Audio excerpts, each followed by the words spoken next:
Hi guys, welcome back to my channel, and this is my 2010 NBA draft top 3 selections. Say the NBA 2010 draft is the most cursed draft in the last decade. And you know what?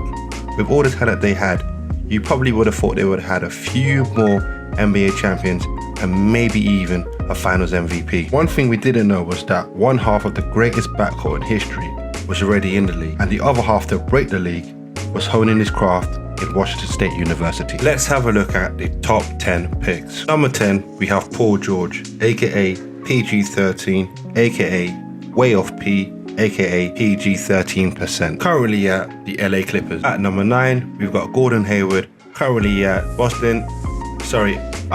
Charlotte Hornets. At number 8, we've got Al-Farouq Aminu, who's currently at the Orlando Magic. At number 7, we've got Greg Monroe, and he currently plays for Kimmich, and he's also played for Bayern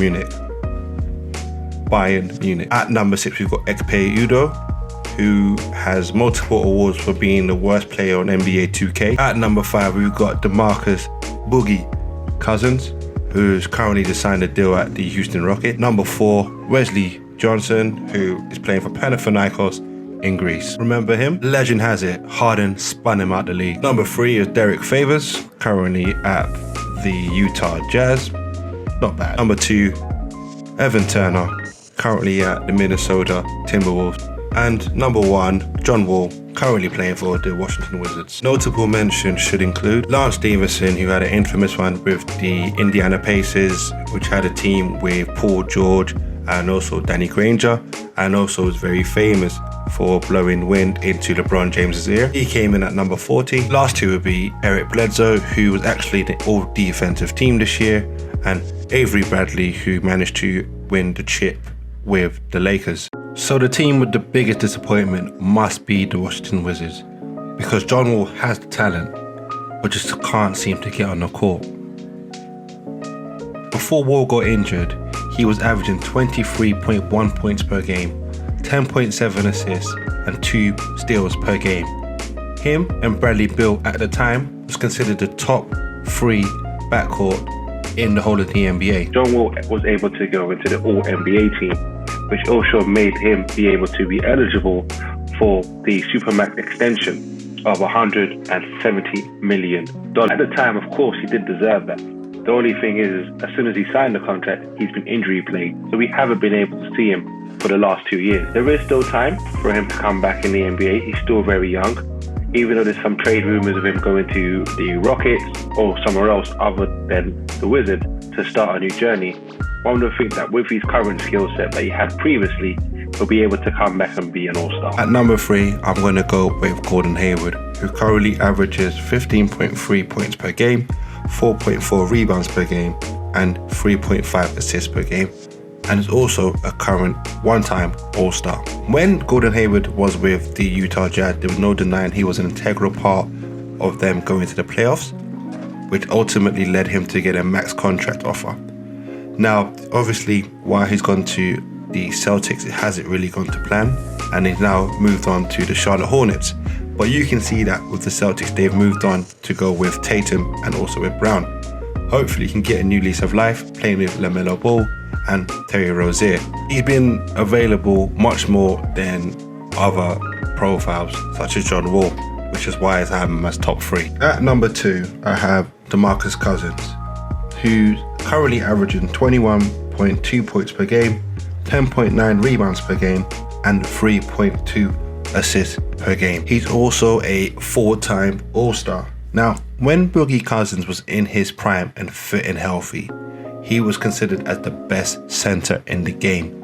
With him and Anthony Davis at New Orleans, what transpired was the Pelicans was able to go to the playoffs. Demarcus Cousins was the best center in the NBA. I do feel that due to him having 5 coaches in 7 years at the Kings, one of them being Mike Malone actually, it's kind of led to him not having more of a better career. Maybe he should have moved on a bit quicker, but as you know, once you get that rookie deal and then you go on to the next deal, you kind of sign the long-term max contract, so you get the financial stability. But maybe if he would have moved on quicker, we won't be talking about him like we are today. He is still one of my favorite players, and when he does go to the Houston Rockets, hopefully he can get back to 70, 80, even 90% of himself. Then the league better watch out, because there's not many big men that possess the skills that he does. Because not only can he shoot and actually post up on the block, he's also got a bit of range, and he's also good at passing the ball as well, which is great for the offense. So we'll see. At number 1, I'm going for Paul George. Now you can say way off P, playoff P, PG 13%. But one thing you can't deny is that he's a 6-time All-Star.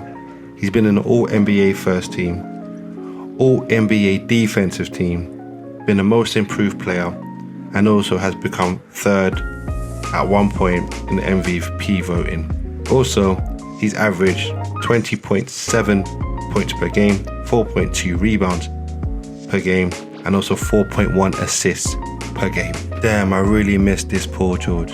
Can we get this one back, please? Out of a draft class that really didn't know the transition it was about to go to, where they'll be focusing mainly on threes and the twos will be pushed out the game, you must admit that Paul George has been able to adapt to this current scenario. When you get an injury like the one that Paul George suffered while playing for the USA, not many people can come back from that in any sport, yet he has, and come back to become 3rd in the MVP voting, which I give him credit for. The Clippers are always going to be there, and he will grow and come back, and he is just as likely to be eligible for Finals MVP or an MVP. Out of this draft class, I must say Paul George wins it. Thank you for listening. Please leave any comments below on what you think your top 3 is. Peace out, until next time.